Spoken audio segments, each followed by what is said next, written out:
에베소서 4장 7절에서 9절 말씀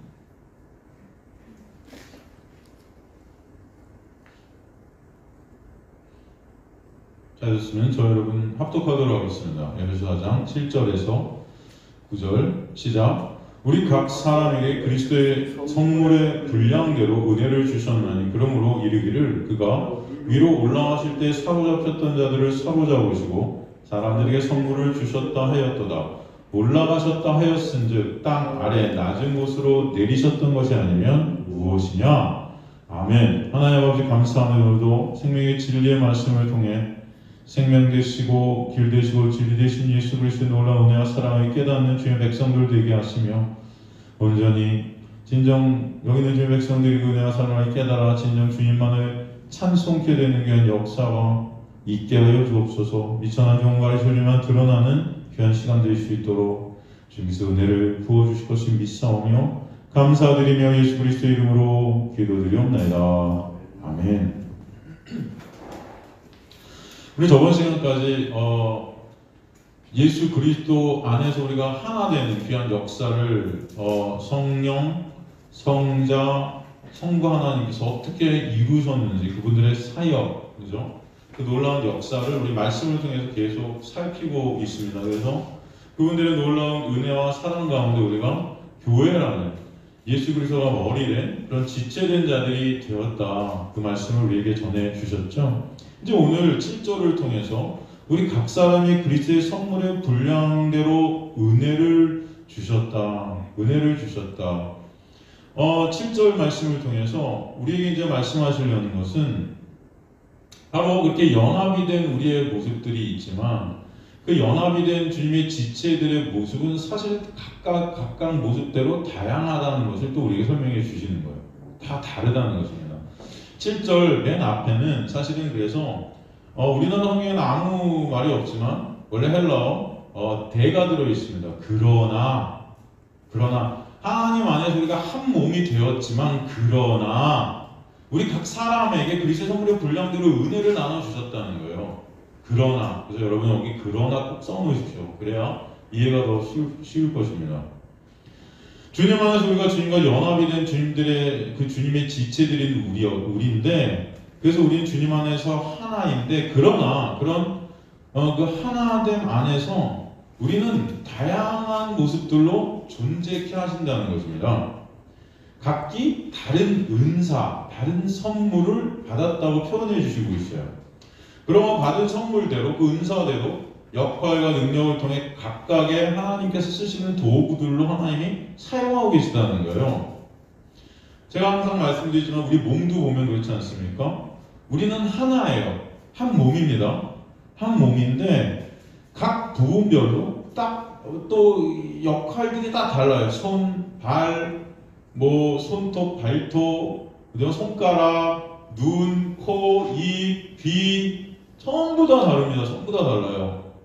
부분별로 볼 땐 할 수 있는 능력과 기능, 역할, 그 생김, 모양 다 다릅니다. 그런데 다 뭐예요? 우리 안에서는 하나예요. 하나. 그렇게 각기 역할이 다르고 능력이 다름으로 인해 그것들이 합쳐져서 한 몸으로 우리가 살아가게 하시는 것이죠. 그 한 몸 된 우리 안에서 각각 역할들이 다르지만 그 역할 중에 하나라도 빠지면 우리는 못 삽니다. 그죠? 다리 하나가 잘못돼도 사는데 힘들고요. 손이 하나 잘못돼도 사는 게 다 그 역할들이 제 기능을 잘 해야 불편함이 없이 우리는 살아갈 수 있는 자들인 거예요. 그죠?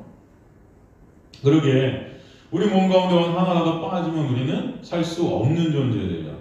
예수 안에 있는 그 예수라는 머리 안에 있는 그 지체, 그 교회들의 모습이 그런 모습이어야 된다는 것입니다. 예수 안에서 그러므로 차별이 없는 우리의 모습을 알 수 있고 그 안에서 각기 다른 모습으로 그러나 보여질 수 있다는 거예요. 그렇지만 그 모습들이 다 예수 안에서 같은 차별이 없는 그 은혜 안에 있는 모습이라는 예수라는 모습이라는 것입니다. 하나됨 안에 있는 그 다양성이 존재하고 있다. 그렇지 않습니까? 우리 성가대가 지금 코로나 때문에 쓰지 못하고 있지만 성가대도 마찬가지예요. 12명, 15명이 성가대에 섰을 때 각기 목소리가 다 달라요. 또 파트가 달라요. 소프라노, 엘토, 테너, 베이스 각각 다른 음정들을 냅니다. 그런데 이게 하나가 돼서 조화롭게 완성이 되면 너무나 아름답죠? 그냥 혼자 노래하는 것보다 여러 명이 모여서 사실 이게 조화가 맞지 않고 뭔가 틀리게 되면 이게 굉장히 지저분하고 못 들어져요. 근데 이게 하나가 됐을 때 한 마음이 되고 그 안에서 각각 역할들을 달리하지만 한 몸이 되는 것이죠. 그럴 때 너무나 아름다운 그런 모습이 되는 것입니다. 우리 교회라는 것이 바로 예수라는 머리 안에서 한 몸이 됐을 때 이 교회라는 것을 통해 진짜 아름다운 저 천국을 보이는 상이 되는 거예요. 그 세상은 이 교회를 통해서 은혜가 뭔지를 보게 되는 거죠. 하나됨 안에 있는 그 다양성, 그것을 갖다 우리에게 보여주시는 거예요. 그렇게 하시기 위해 주님께서 우리에게 각자에 맞는 그런 은사, 다른 말로 은혜, 같은 뜻이에요. 그것을 선물로 주시는 것입니다. 그러나 그 은혜 안에서 우리가 받은 그 은혜로 서로 차별이 없음을 또 깨닫게 하시는 거죠. 교환에서도 보면 인간적인 눈으로 볼 때, 세상적인 눈으로 볼 때 어떤 사람은 머리가 좋을 수 있고 또 어떤 사람은 말재주가 있고 또 어떤 사람은 또 더 성실한 사람이 있을 수 있고 어떤 사람은 손재주가 좋을 수 있고 또 어떤 사람은 돈 버는 능력이 더 있고 어떤 사람은 사회적 지위가 높을 수도 있고 또 어떤 사람은 하여튼 각각 다른 어떤 모습들이 다 존재하는 것입니다. 그러나 예수 안에서 그 모든 것들이 차별이 없다는 거예요.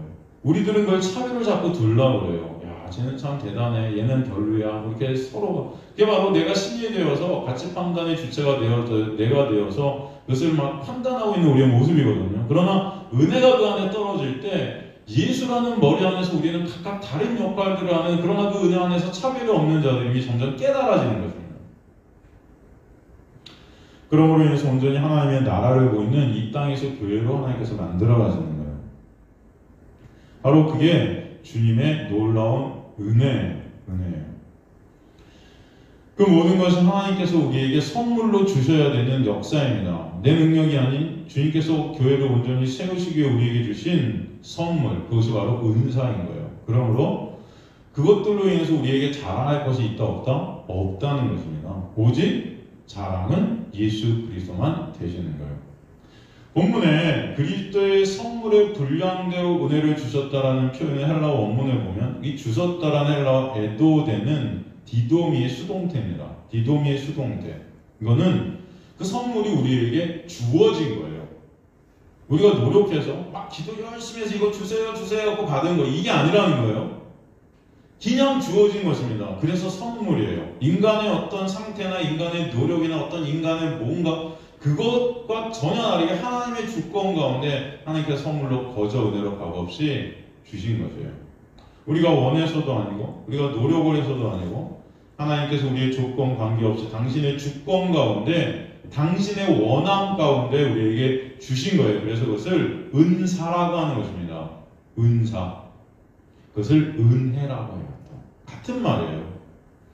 그래서 본문의 선물이라는 단어 도레아는 디돔이라는 단어 주다에서 유래한 단어입니다. 이게 선물이 이렇게 되어 있지만 신의 하사품이에요. 신의 하나님의 하사품. 신약에서는 이 선물을 어떤 의미로 쓰고 있죠? 요한복음 4장 10절에 보면 예수께서 대답하여 이르시되 내가 만일 하나님의 선물과 또 내게 물 좀 달라 하는 이가 누구인 줄 알았더라면 내가 그에게 구하였을 것이요 그가 생수를 내게 주었으리라. 여기 보면은 누가 하나님께서 우리에게 주신 가장 큰 선물이라고 하는 거예요? 바로 예수 그리스도가. 예수가 진짜 하나님께서 우리에게 주신 가장 큰 선물이다. 바로 예수 그리스도가 은혜로 우리에게 부어지신 하나님의 놀라운 선물이에요, 여러분. 분량대로 이렇게 되어 있어요. 우리 각 사람의 그리스도의 선물의 그 분량대로 카타토 메트로 이렇게 되어 있는데 여기서 각각의 치수와 크기, 그 측량에 따라 그 기준에 따라. 근데 이 본문의 분량은 무엇을 근거한 분량이냐면은 이 선물이라는 것을 근거한 분량이에요. 그 선물이 누구라고요? 예수 그리스도. 예수 그리스도라는 선물 이 자체가 기준이 되시는 거예요. 그 말은 다른 말로 해서 우리에게 부어주시는 그 은사라는 것이 예수님의 생각과 예수님의 뜻과 예수님의 각각의 그 예수 그리스도께서 아시는 그 각각의 사람들에게 부어주시는 그 은혜라는 것입니다. 주님의 은혜로 예수라는 선물 안에서 예수가 기준이 되어 구원을 받게 된 하나님의 자녀들은 그 삶 가운데 매 순간 상황에 따라 때때마다 예수께서 그 상황에 맞게 그 시간에 맞게 그의 구원을 이뤄가시는 도구로 은혜를 때때마다 은사를 때때마다 그렇게 부어주신다는 거예요. 여러분 은사가 뭔지 모르잖아요. 여러분의 달란트가 솔직히 뭔지 잘 모르시잖아요. 네? 근데 때때마다 하나님께서는 그것들을 경험케 하시고 체험케 하시고 알게 하시고 깨닫게 하시는데 그게 왜 그러냐면 구원을 이뤄가시는 그 하나님의 놀라운 은혜가 뭔지를 알게 하시기 위해서 그러신다는 것입니다. 그래서 여러분이 이 은혜라는 것 자체를 깨닫게 하시는 그 모든 것들을 통해서 그래서 그 은혜는 상황에 맞게 다양하게 나타나고 부어지게 되어 있어요. 제가 옛날에 시골에 어느 교회에 가서 집회를 해달라고 그래갖고 내가 찬송을 부르면서 설교하면서 보통 가면 이제 설교만 쫙 하는데 저는 설교하면서 찬송도 하면서 막 이렇게 집회를 혼자 막 하는데 진짜 바로 저 북한이 가장 가까이 보이는 정말 얼마 안 되는 그 뭐죠? 38선이라고 그러나요? 거기 바로 밑에 동네예요. 청년들도 없고 그런데 그 반주하는 청년이 그 남자 청년인데 20몇 살이었는데 얘가 피아노를 너무 잘 치는 거예요. 정말 잘 치는 거예요. 그리고 저는 얘가 그 피아노를 배운 줄 알았어요. 그래서 너 피아노 배웠냐? 그랬더니 자기 피아노 배워본 적이 없대요. 그럼 너 어떻게 이렇게 잘 쳐? 그랬더니만 이 교회에 반주 할 사람이 없어서 어느 날 진짜 반주를 내가 해야 되겠다는 마음이 이렇게 먹어지고 그 반주를 준비하게 되고 하는데 나도 모르게 되더래 이게. 그래서 그 교회 반주자예요. 근데 보통 너무 잘 치는 거. 그래서 깜짝 놀랐어요. 제가 노래하는 그 악보들이 어려운 악보들도 있는데 이걸 다 반주. 그러면서 하나님께서 필요에 따라서 그렇게 은혜를 주신다고 그런 고백을 하더라고요. 맞는 것 같아요. 우리 성도들의 모습들도 보면 이 사람이 이런 모습이 있었어? 이런 능력이 있었어? 어쩔 때 잘 모릅니다. 그런데 어떤 사건이 뭐죠? 어떤 일이 있고 하면 그때마다 그죠? 하는 거 보면 와 이분이 이런 면이 있었구나. 하나님께서 이렇게 인도해가지고 그걸 통해서 이 교회를 이렇게 세워가시고 교회 이뤄가시고 하는 그런 모습들을 보여주시죠. 그걸 통해서 나는 할 수 없는데 하나님의 놀라운 은혜가 보여서 여기서 하게 하시니 또 그 은혜 때문에 감사하게 되는 거예요. 하나님이 하시네요. 그럼 고백을 하게 하시죠. 저는 할 수 없는데 제 능력은 이런 게 아니었는데 어느새 그런 능력이 가끔 보일 때가 있죠. 근데 그게 결국은 뭐로 드러나는 바로 예수 그리스도의 놀라운 은혜와 사랑이라는 거예요. 그 예수 그리스도가 우리에게 부어주시는 그 은혜로 인한 격발되어지는 그런 것들이 그렇게 드러나게 되는 거예요. 그러니까 내가 하는 것이 아니고 예수께서 그때에 맞게 상황에 맞게 우리를 통해서 일하시는 하나님의 놀라운 은혜다라는 것을 알게 하십니다. 그래서 감사케 하세요.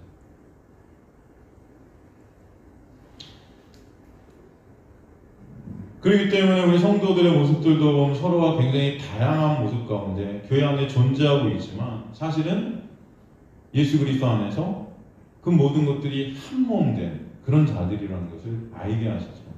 서로가 서로를 돌아보게 하시고 한 사람이 고통당할 때 같이 아파하게도 하시고 그죠? 우린 그럴 수 없는 존재인데 하나님께서 은혜 가운데 그런 자들로 계속 끌고 가시는 또 어떤 일이 생길 때 어떤 분야 다 각각 다양한 모습이지만 어떤 하나의 모습으로 서로 교회를 세워가게끔 인도해 가시고 그 가운데 예수 그리스도의 놀라운 은혜와 사랑을 나누게 하시고 증거케 하시고 이 세상 가운데 드러나게 하시고 쉬운 말로 우리는 삶 가운데 각자가 처한 상황이 다르고 문제가 다르고 인식하는 것이 다르고 다른 모습입니다. 그러나 주님은 그런 우리의 삶 가운데 오셔서 각각의 우리의 모습 안에서 예수라는 놀라운 은혜의 선물을 받게 하시고 그 다양함 가운데서도 예수가 머리 되게 하시고 그 예수의 은혜 안에서 우리가 하나 되게끔 인도해 가신다. 각각의 역할이 다르고 능력이 다르고 모든 것이 다르게 보일 수 있으나 손발이 생긴 것이 다르고 하는 일이 다르고 능력이 다르듯이 그러나 그 손도 내 거고 그 발도 나고 손과 발은 다르지만 다 내 안에선 차별이 없이 다 중요한 거예요. 다 예수라는 거예요. 제 손이 있을 때 이 손은 최주일이에요. 이 발도 최주일이에요. 그죠? 이 머리도 최주일이에요. 이 전체가 최주일이에요. 그렇지 않습니까? 교회가 그렇다는 거예요. 예수가 머리 된 교회는 예수 안에서 우리의 모습은 다 뭐예요? 다 예수예요. 이해가 되십니까? 손도 예수고 발도 예수고 예수 안에서 다 우리는 예수된 자들이 되는 거예요. 그 자리를 만들어 가시는 거예요. 그래서 다 예수기 때문에 차별이 있다 없다? 없는 거죠. 없는 거예요. 계시록 14장 1절에 보니까 또 내가 보니 보라 어린 양이 시온산에 섰고 그와 함께 14만 4천이 서 있는데 이게 바로 하나님 나라의 성도거든요. 이 14만 4천이 어떻게 나온 거라고 그랬죠? 12 곱하기 12 곱하기 1000 12제자와 12지파 거기에다 가장 그 당시에 많은 숫자인 1000이 곱해서 14만 4천이 나오죠. 그 14만 4천은 하나님 나라의 백성들을 상징합니다. 성도. 그죠? 그 성도들이 거기 서 있는 거예요. 근데 그들의 이마에는 이제 그들의 이름이 적혀 있는 게 아니고 어린 양의 이름과 그 아버지의 이름이 적혀 있다는 거예요. 어린 양의 이름이 누구예요? 예수 그리스도. 여러분의 이름이 이제 다 바뀌는 거예요. 누구로? 예수로. 여러분의 이름이 삭제되어지고 나라는 신, 그 나라는 신이 삭제되어지고 거기 예수의 이름이 새겨지는 놀라운 은혜가 여러분의 삶 가운데 있게 하시겠다는 것입니다.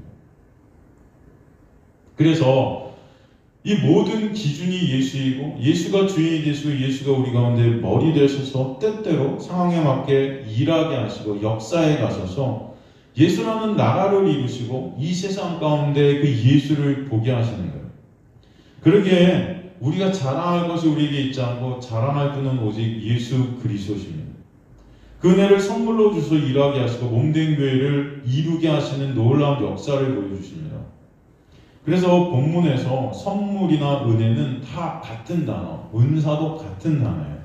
교회 안에서 은사를 주신 분도 예수시고 그 은사대로 사용하시는 분도 예수세요.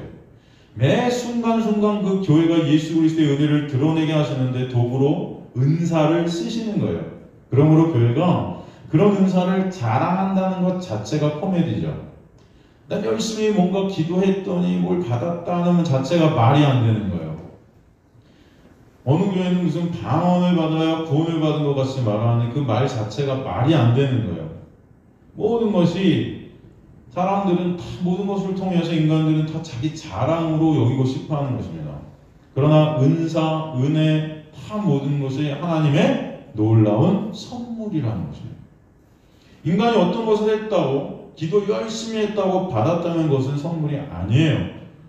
주님은 은혜를 우리에게 베풀어 주셔서 이런 일 저런 일을 통해 복음을 증거케 하시고 하나님 나라 이 땅에서 보이게 하시는 것입니다. 그래서 다양함 속에서 하나 되는 그 놀라운 은혜가 뭔지를 알려주시는 거예요. 그러므로 교회 한 사람 한 사람이 다 예수 안에서 차별이 없는 예수로 존재하게 된다는 것입니다. 아름다운 주님의 자녀들이에요. 은사하면 우리가 생각하는 것이 예수님의 비유 중 달란트 비유 아니겠습니까? 달란트 비유. 그러면 달란트를 보통 우리가 은사 그런 뜻으로 쓰잖아요. 나는 어떤 달란트가 있을까? 네? 여러분 어떤 달란트가 있으세요? 마태복음 25장 14절에 30절을 다시 한번 이렇게 복습해 보면 우리가 옛날에 달란트 비유를 갖다 공부했었는데 마태복음 25장 14절에서 30절 보면은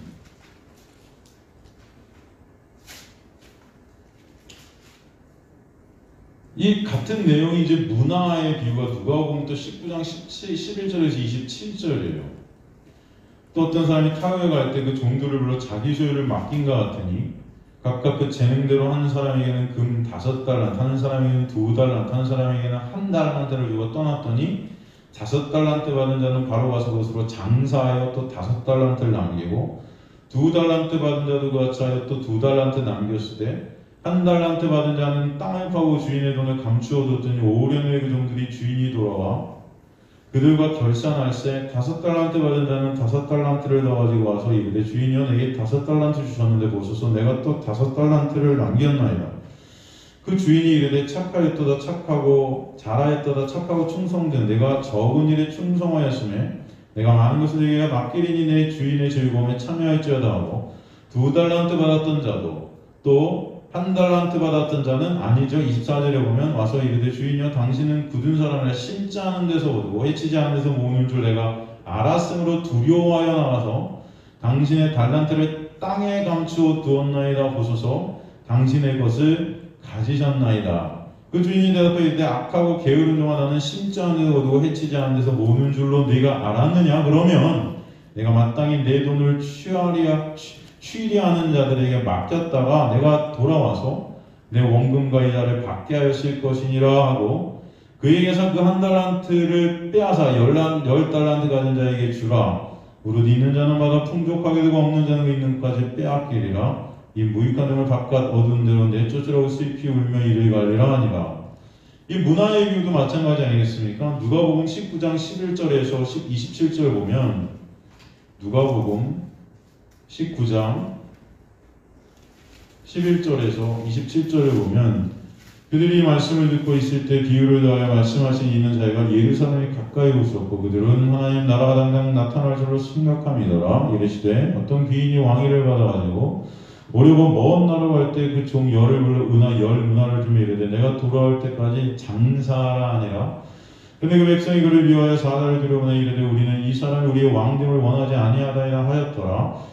귀인이 왕위를 받아가지고 돌아와서 은하를 준 종들이 각각 어떻게 장사하였는지를 알고자 하여 그들을 부르니 그 첫째가 나와 이르되 주인이여 당신의 한 문화로 당신의 한 문화로 10문화를 남기었나이다. 주인이 이르되 착하고 잘하였다 착한 종이여 내가 지극히 작은 것에 충성하였으니 10골 권세를 차지하라. 둘째 와서 주인이여 당신의 한 문화로 5문화를 만들어내. 주인이 그에게 이르되 너도 5골을 차지하라고. 또 한 사람이 이르되 주인이여 보소서 당신의 한 문화가 여기 내가 수건으로 쌓아두었나이다. 땅에 묻고 쌓아두고 다 비슷한 내용이죠. 이는 당신이 엄한 사람인 것을 내가 무서워함이니라. 당신은 두지 않은 것을 취하고 심지 않은 것을 거둔하리되 주인이 이르되 악한 종아 내가 내 말로 너를 심판하노니 너는 내가 두지 않은 것을 취하고 심지 않은 것을 거둔 엄한 사람인 줄 알았느냐? 그러면 어찌하여 내 돈을 은행에 맡기지 아니하였느냐? 그리하였으면 내가 와서 그 이자와 함께 그 돈을 찾았으리라 하고 곁에 섰는 자들에게 이르되 그 한 문화를 빼앗아 10문화 있는 자에게 주라. 이 같은 내용입니다, 여러분. 달란트 비유와 이 문화의 비유는 사실은 같은 내용이에요. 근데 이제 달란트라는 그 돈, 또 문화라는 돈, 이게 명칭만 다를 뿐이죠. 이 비유를 갖다 우리가 살펴보면 내용이 무엇이냐? 바로 이 달란트, 문화가 무엇인지를 우리가 봐야 되는 거죠. 주님께서는 지금 장사하라 그랬단 말이죠. 또 장사하여 이런 말이 나오죠, 계속. 그죠? 여러분, 장사를 한다는 것 자체가 어떻게 보면은 굉장히 불안한 일이죠. 장사를 하면은 여러분 성공할 수 있는 경우가 많을까요? 망할 수 있는 경우가 많을까요? 보통 우리가 요즘도 이렇게 장사를 많이 하려고 하지만 망하는 경우가 더 많아요. 카페 같은 거 다 차리면 다 성공할 것 같죠. 여러분 문 닫는 카페가 훨씬 많을 겁니다. 장사를 한다는 것 자체가 어떻게 보면은 되게 불안하고 두려운 일이 될 수 있죠. 근데 그것을 알면서도 장사를 한다는 것은 뭔가 믿는 구석이 있다는 거죠. 그러니까 주님의 그 은혜와 사랑을 아는 자들, 그 은혜를 진짜 깨달은 자는 그 은혜에서 무엇을 해도 여러분 감사함으로 할 수 있는 자가 된다는 것입니다. 왜냐하면 그 은혜는 모든 것을 합력하여 선이라는 구원을 이루시는 주님의 놀라운 역사이기 때문에 거저 우리에게 값없이 주신 하나님의 놀라운 은혜이기 때문에 그 은혜를 깨달은 자가 결국 두려움 없이 장사를 할 수 있다는 거죠. 그러기에 그 달란트 비유의 그 달란트라는 것은 바로 주님께서 그에게 허락하신 은혜. 그 달란트가 그래서 헬라어로 주어입니다. 그 달란트가 역사한 거예요. 당신의 한 문화로 5문화를 남겼나요? 당신의 한 문화로 10문화를 남겼나 할 때 그 한 문화로 이렇게 되어 있지만 헬라어 원문을 보면은 그래서 한 문화가 주어로 써 있어요. 그 문화가 문화를 남겼다는 거예요. 결국 뭐예요? 그 문화는 뭘 뜻하는 것이냐? 주인이 남겨주고 간 놀라운 은혜라는 것입니다. 그 은혜 아는 자들은 결국 누가 일하신다? 그 은혜가 그 삶 가운데 계속 역사하여 일해 가신다는. 그러니까 그 은사라는 것, 그 은혜라는 것은 우리의 어떤 힘과 우리의 노력과 우리의 것과 상관이 없이 하나님의 놀라운 역사와 하나님의 일하심이다. 진짜 그 은혜와 사랑을 깨달은 자는요. 그래서 그 은혜가 역사하신다는 것을 알기 때문에 주님께서 하라는 것을 두려움 없이 할 수 있는 거예요. 왜? 망해도 감사하고 성공해도 감사하고 모든 것을 통해 하나님은 이미 구원이라는 완성을 이루셨음을 우리에게 알게 하셨기 때문에 이 땅에서 뭘 해도 구원을 깨닫는 자로, 예수 그리스도의 은혜를 더 알아가는 자로, 예수 그리스도의 놀라운 십자가의 사랑과 은혜 안에 더 함몰되게 하는 것으로 하나님께서 모든 것 중에 역사해 가신다는 것을 깨달은 자가 바로 장사할 수 있는 거예요. 이해가 되십니까? 주인이 남겨주신 그 은혜가 일하시는 것을 알게 된 자들을 성도라 해요. 그러므로 두려운 마음으로 억지로 장사를 하고 두려워 또 장사를 못하는 자들은 그 은혜를 모르는 것입니다. 맡겨주신 것을 감사와 기쁨으로 할 수 있는 자들이 성도예요. 근데 그 맡겨주신 것이 일을 한다니까요. 내가 하는 게 아니라니. 그걸 깨달은 거예요. 하나님의 은혜로 날 구원하셨는데 여전히 은혜가 나를 인도하시네. 그걸 알게 될 때 우리는 감사하게 되는 거죠. 그게 바로 오늘 본문에서 주님께서 은혜 가운데 우리에게 분량대로 주시는 그 은사, 그 선물, 그것을 우리에게 설명해 주시는 거예요. 그 선물이 주님 예수 그리스도고, 그 선물이 그래서 성령이 되고, 바로 그 선물이 은혜인 거예요. 반면 그 은혜를 모르는, 예수를 알지 못하는 자들은 함부로 장사하기가 두렵습니다. 왜요? 장사했다가 혹시 망하게 되면은 바로 주인의 꾸중을 듣는 것이 두려운 거죠. 그 은혜를 아는 자들은 망해도 성공해도 다 그것이 하나님의 은혜임을 알기 때문에 감사할 수 있는데, 이 사람은 내 힘과 노력으로 망하게 되면 이게 다 벌같이 꾸중으로 올 것을 알고 있는 거죠. 이해가 되시죠? 그게 율법주의예요. 나의 행위로 칭찬과 꾸중이 결정되는 거예요. 내 행위로. 그들은 거둬주시는 내 조건과 내 행위와 상관없이 우리에게 보여주시는 주님의 은혜가 뭔지 모르는 것입니다. 내가 잘해야 은혜 받는다는, 내가 잘해야. 여러분, 예배당이 양재동에 이렇게 구해졌잖아요. 그럼 제 주변의 사람들이 이제 제가 우리 교회가 이제 적어야 되는 우리 목회자들이나 뭐 이렇게 하면 어떻게 해? 어? 빨리 구해야 될 텐데 딱 구해졌다 이렇게 말하면 다 하는 말이 뭔지 알아요? 네? 여러분 무슨 말을 할 것 같습니까? 믿는 사람들이 목사님 기도 열심히 하시니까 하나님이 역시 들어주시네.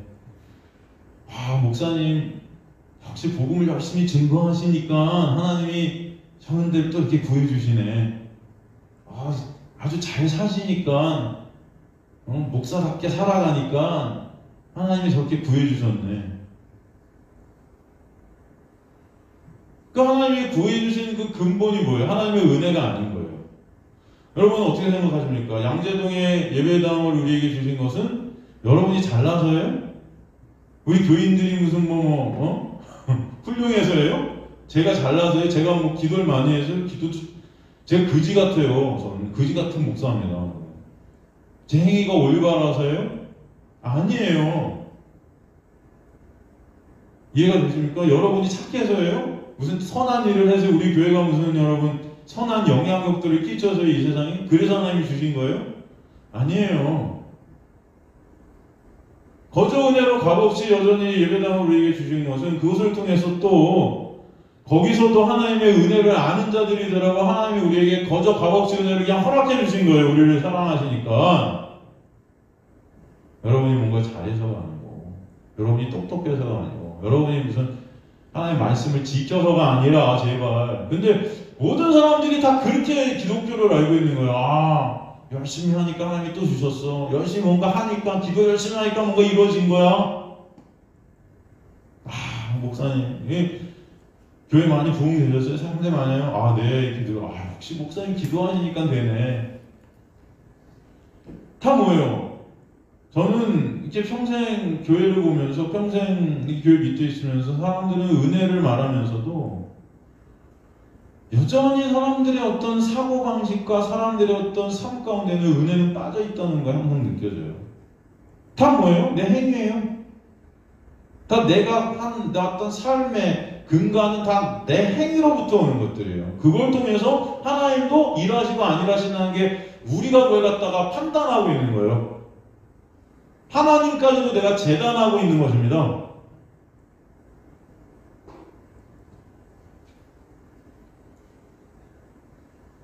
바로 예수님 당시 바리새인들이 그런 자들이었죠. 자신의 행위로 자신의 능력으로 자신의 지혜로 하나님을 기쁘게 하려는 거죠. 그들은 스스로를 빛이라 생각했어요. 율법 아래 죽음의 권세 아래서 그들의 마음속 기쁜 것은 여전히 하나님을 그저 두려워하는 자들이었습니다. 자신의 행위에 따라 기쁨과 슬픔이 하루에도 몇 번씩 바뀔 수 있었어요. 자신들의 행위로 기쁨을 만들어내려 하는 자들. 자신의 행위로 기쁨이라는 것을 스스로가 만들어내고 싶은 거예요. 내가 열심히 뭔가 잘하면은 하나님이 기뻐하시고 나도 기쁘고. 자신들의 행위로 안식을 만들려 하는 자들. 안식을 만들어요. 내 행위로. 내가 나를 안식하게 하는 능력이 있다고 생각하는 자들. 그런데 그 나라는 죄로 죽은 시체인 그 나는 항상 그들 안에 죄의 권세, 사망의 권세, 그 두려움이 깔려 있을 수밖에 없죠. 그러나 주인이 부어주신 그 은혜와 믿음, 사랑을 알지 못하기 때문에 그들은 두려울 수밖에 없는 것입니다. 무엇을 해도 주님께서 이미 십자가에서 그 은혜와 사랑으로 덮으셨음을 알게 되고 믿어지게 된다면 무엇을 해도 사실은 감사할 수밖에 없는 거예요. 그러기에 감사함으로 그 은혜를 아는 자들은 장사를 할 수 있다는 것입니다. 장사가 망한다 해도 주님께서 그 자체로 구원을 이뤄가시는 도구임을 알기 때문에 하나님은 그래서 예수 그리스도 안에 있는 모든 자들의 삶 속에서는 그 모든 것들이 기쁨이 되시는 거예요. 그것을 아시기 바랍니다. 여러분이 사업이 망해도 하나님은 기뻐하시는 거예요. 여러분이 사업에 성공해도 하나님은 기뻐하세요. 여러분 매 순간 죄 가운데 거한다 해도 하나님은 기뻐하세요. 왜? 그 모든 것을 통해 하나님은 자들을 취하시고 선물들을 사람들에게서 받으시며 반역자들로부터 받으시니 여호와 하나님이 그들과 함께 계시기 때문이로다. 이 말씀을 그대로 사도 바울이 지금 인용해서 8절에 기록하고 있는 것입니다. 여러분 시편에 나타난 그 하나님께서 지금 그리스도 안에서 어떻게 구원을 이루셨는가를 보여주시는 거죠. 구약 전체가 바로 예수 그리스도를 보이는 그림자죠. 이 시편 68편 18절 이 말씀도 구약을 통해 새 언약을 완성하시는 예수 그리스도의 그 은혜에 대해 설명하고 계신 거죠. 예수 그리스도를 통해서 우리에게 보여주신 그 은혜, 그 은사, 그 선물, 그것은 이미 예수가 나시기 훨씬 전인 구약으로부터 흐르고 있고 나아가 창세 전에 이미 하나님께서 계획해 놓으신 것이라는 것. 예수 그리스도를 통해 값없이 거저 은혜로 우리를 구원하시는 하나님의 거룩한 아들들이 되게 하시는 그 창세전 언약 가운데 모든 것을 다 세워놓으셨다는 것을 알 수 있습니다. 그렇기 때문에 구약 전체가 예수 그리스도를 보이고 있는 것이죠. 이 시편 68편은 다윗의 시로 하나님께서 그에게 안겨주신 그 승리를 찬송하는 시예요. 그 승리의 내용이 뭐죠?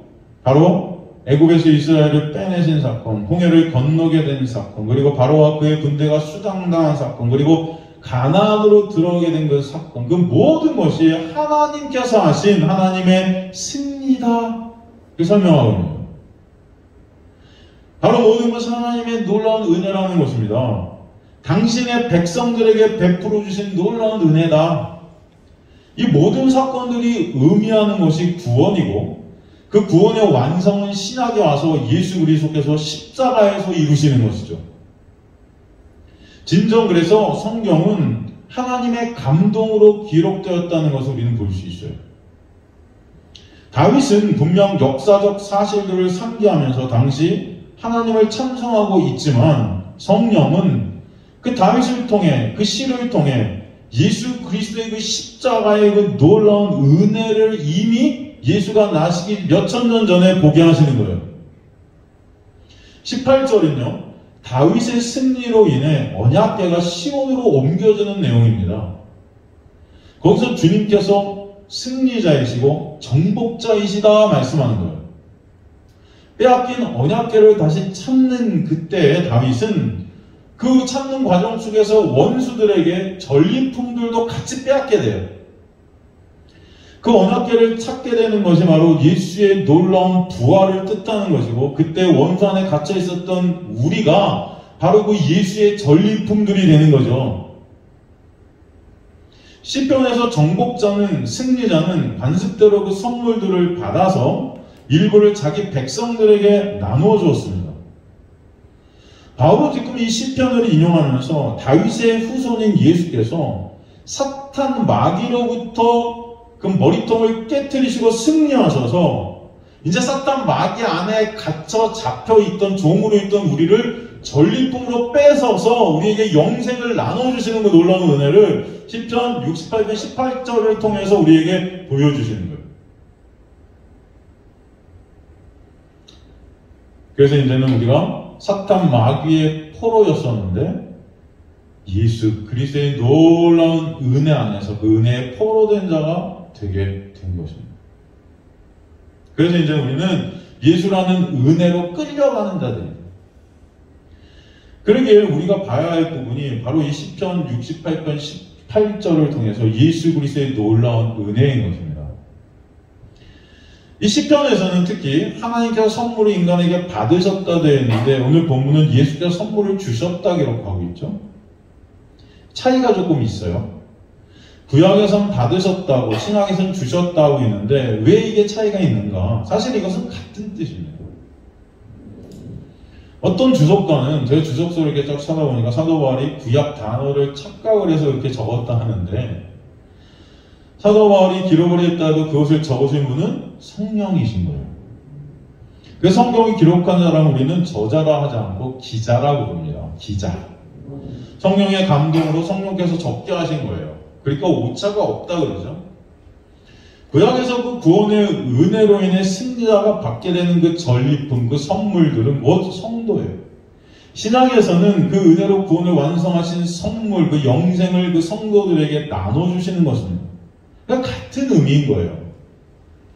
주님은 그 십자가의 은혜로 죽으시고 부활하실 때 마귀에게 사로잡혔던 자들을 사로잡으시죠.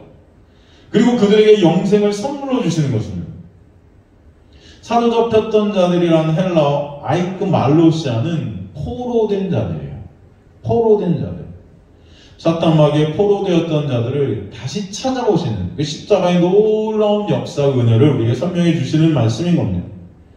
오늘 본문에 사로잡으시고 아크로말로토어가 생포하다, 포로로 끌고 가다. 예수께서 이제 사탄 마귀 안에 있었던 우리를 포로로 끌고 가는 거예요. 잡으셔서. 그게 전리품 아니겠습니까?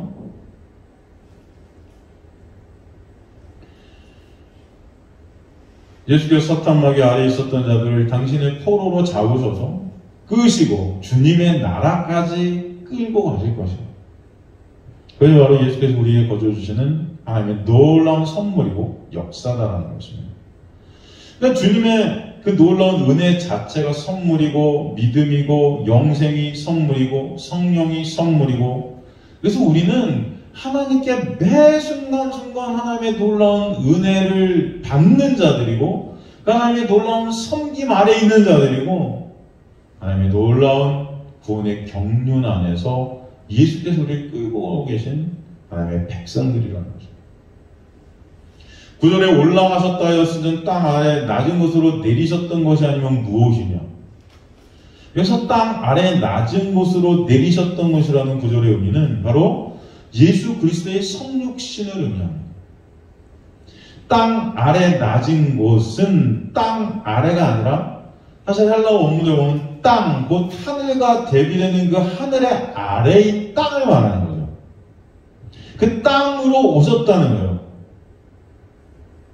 죽은 시체인 우리가 우리 힘과 노력으로 절대 하늘에 오를 수 없기 때문에 주님께서 우리를 살리시려 죽은 시체인 우리 그 무덤 속으로 뚫고 들어오셨다는 거예요.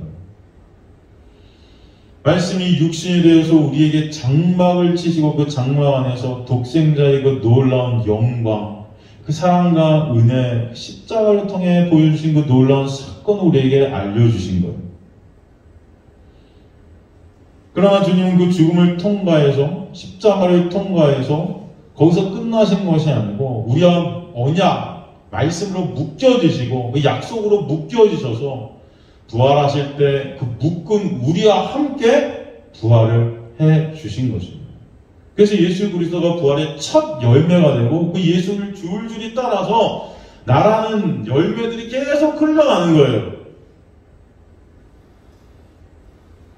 그 열매 안에서 우리가 부활하게 된 놀라운 선물을 주신 것이죠. 그래서 본문에서 땅 아래라고 표현한 것은 바로 인간의 저주에 머무르고 이 저주의 땅에 오셔서 십자가를 지신 그 역사, 그것 때문에 예수님은 지옥을 경험하게 되신 것이죠. 그것을 땅 아래라는 표현으로 쓴 것입니다. 주님께서는 당신의 택한 백성을 구원해 주심으로 인해 그 가운데서 보여주시는 그 놀라운 은혜와 사랑을 당신의 백성들에게 알게 해주시려 이 땅에 저주의 옷을 입고 저주 아래 갇혀 십자가에서 돌아가신 것입니다. 우리가 받아야 될 저주를 다 받으셔서 우리를 그 저주에서 꺼내주신 것. 그러므로 우리에게 영생이라는 참 생명, 진정한 생명을 선물로 허락해 주신 것이죠. 그래서 구원이 은혜이고 선물이라는 거예요. 오늘도 말씀을 통해 예수 그리스도의 은혜와 사랑을 본문을 통해서 보여주신 거죠. 그 은혜를 아는 자들이 되는 것이 주님의 놀라운 은혜라는 것이에요. 여러분이 오늘도 그 은혜를 아는 자들 되시기를 주님께서는 역사에 가고 계실 줄 믿습니다. 그러면 인간들은요, 참 연약해요. 인간들이 믿음을 갖는다는 것은 여러분, 정말 기적 중의 기적입니다. 인간들은 믿음이라는 것을 사유할 수 없는 자들이에요.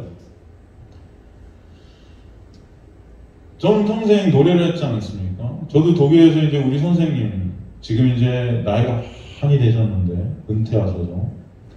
그 선생님과 레슨을 이렇게 저도 많이 받았고, 또 나중에 저도 많은 제자들을 키웠습니다.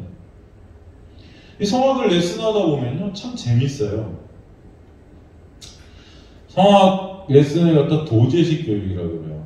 왜냐면 한 사람 1대1, 그죠? 앞에서 모든 것들을 다 가리키고 따라하게 합니다. 따라하게. 다 보여주고, 모든 것들을 다 가리켜주고, 시범을 보여줘요. 그냥 뭐 머리로 되는 게 아니고 몸으로 체험하게 돼야 돼요. 그게 도제식 교육이라고 그래요. 똑같이 빚어내야 되는 거죠. 이 성악을 레슨하면서 이제 앞에서 소리를 막 보여줍니다. 이게 앞에서 제자들은 소리 잘 못 내겠죠, 우리 선생님보다. 그럼 이렇게 내야 돼 하면서 막 소리를 보여줘요. 따라해봐, 막 그렇게 말을 해요. 따라해봐. 예로, 이 소리가 잘 나오려면 기본적으로 어떤 일이 있어야 될까요? 기본적인 게 이 입이 닫혀있으면 소리가 날까요? 열려야 소리가 날까요? 네? 여러분 노래하실 때 우리 지금 마스크 껴갖고 진짜 노래하기가 정말 요즘 힘든데 입이 이렇게 열려야 소리가 날까요? 입이 이렇게 닫혀져야 소리가 날까요? 당연히 열려야 소리가 나겠죠. 그죠? 이 턱을 떨어뜨리라고 그래요. 저희 독일에서 레슨 받을 때 저희 선생님이 주의를 턱을 많이 탁탁 떨어뜨려야 돼. 근데 사람들이 이게 소리를 잘 내려고 욕심이 들어가면요, 몸에 힘이 들어가고 이 턱에 힘이 들어가요. 소리 크게 내려고 하면 이 턱이 이렇게 경직됩니다. 여러분 뭔가 이게 잘하려고 하면 몸에 힘이 들어가고 경직되는 거 느껴지세요? 릴렉스 되는 게 참 힘들어요. 근데 운동도 마찬가지죠. 운동도 힘이 들어가는 순간 안 돼요. 안 돼요. 그러니까 소리라는 것은 이 턱에 힘이 빠져야 되고 이 몸이 빠져야 힘이 빠져야 되는데, 큰 소리를 한번 내고 좋은 소리를 내고 욕심이 들어가니까 이 턱에 나도 모르게 힘이 들어가는 선생님들은 그걸 아는 거죠. 자기도 다 경험했던 거니까. 그래서 선생이 되었고 이제 제자한테 턱 힘을 빼 하면서 보여줘요. 이렇게 하는 게 턱 힘을 빼는 거야. 그리고 이게 턱 힘을 쭉 빼고 해야 소리가 이게 나가. 근데 하고 그 소리만 딱 듣고 그 소리를 흉내내고 내려고 하다 보니까 턱이 안 되고 힘이 들어가고 오히려 턱을 막아요, 소리를. 그 턱을 떨어뜨리면 되는데, 간단해. 턱이가 떨어뜨리면 되는데 이걸 안 떨어뜨려. 그래서 소리를 잘 내려고.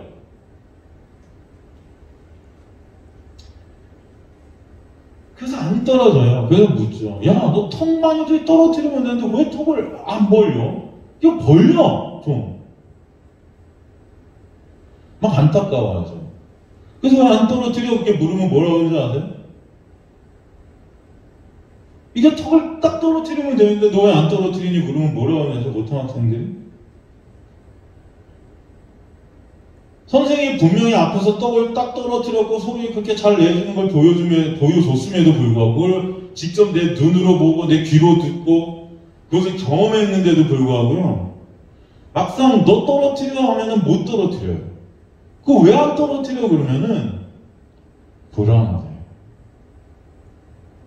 선생님 앞에서 다 보여주고 했는데도 선생님 거지 그건 내 게 아닌 거예요. 내가 턱을 떨어뜨리면 소리가 안 날 것 같은 거예요. 소리 막 내고 싶은데 이걸 떨어뜨리면 뭔가 소리가 딱 지탱이 안 되는 것 같은 거죠. 그럼에도 불구하고 선생님이 보여준 걸 그대로 따라하면 되는데 안 해요, 인간들은.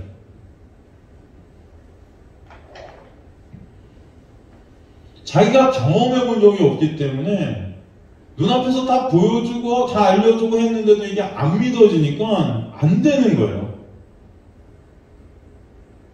그러니까 시도도 못하고 그저 그동안 자신이 경험했던 것만 고수하려 합니다. 그러니까 선생님은 안타까워져. 떨어뜨리기만 하면 소리 나는데 자기가 경험해보셨다고 그걸 못 믿어요. 그래서 내가 그동안 경험한 것만 고수하는 거예요. 여러분, 그게 수고하고 무거운 짐을 지고 가는 거죠. 믿음 없이. 믿음이 없으니까 길을 쓰고 지 방식대로 지가 했던 것들을 고수하고, 그렇게 가면 분명히 결과는 없는데, 열매는 없는데도 그렇게 해야 뭔가 있을 것 같이 안 믿어지는 거예요, 선생님이. 여러분, 이게 바로 인간의 실존이에요. 앞에서 보여줘도 못 따라요. 여러분, 예수님의 제자들 보시죠. 예수님이 3년 동안 데리고 다니면서 다 보여줬어요. 그죠? 당신이 누구신지를 다 가르쳐줬어요. 십자가가 뭔지 직접 설명해 주셨어요. 변화산상에 가고 영광도 보여주셨어요. 근데 그들에게 믿음이 있었습니까? 그러니까 예수님이 십자가 간다 하니까 다 뿔뿔이 흩어지는 거예요. 베드로는 수제자인데 3번이나 부인하는 겁니다. 믿음이 없는 거예요, 믿음이. 그저 예수 이용해서 지네들 유익이나 챙기려 하니까. 예수의 십자가를 설명해도 그게 믿어지지가 않는 거예요. 내가 십자가에서 다 이루었다 했는데도 이게 내가 십자가에 내가 달린 게 아니기 때문에, 경험이 안 됐기 때문에 이게 안 믿어지는 거예요. 그러니까 그게 안 믿어지기 때문에 내가 이루려는 것입니다, 인간들이. 내가. 하나님은 은혜로 우리를 십자가에서 다 이루신 예수 그리스도의 그 행하심 때문에 우리를 구원하셨는데도 그게 안 믿어지니까 내 행함으로 구원을 내가 이루려 하는 거예요. 그냥 말로는 믿습니다, 믿습니다 하면서 정말 안식이 있나고요? 믿음이라는 게 없으니까 말로는 믿습니다 하면서도 불안하니까 발로 뛰어다니는 거예요. 그거 한번 내가 죽어라 잃어봐서 내 힘으로 천국 가겠다는 거예요. 그런 자들이 우리 인간들의 모습이라는 것입니다. 바로 믿음 없는 인간들의 실존이 바로 그런 거예요. 사실 인간들은 그래서 믿음이라는 것을 사유할 수 없어요. 가질 수도 없습니다. 그래서 여러분, 신앙생활을 하면 할수록 하나님의 은혜가 여러분에게 들어올수록 제가 그랬잖아요. 나는 정말 믿음 없는 자네요. 이게 깨달아지는 거예요. 그런데 그 믿음 없는 나를 붙잡고 계신 분이 계신 거예요.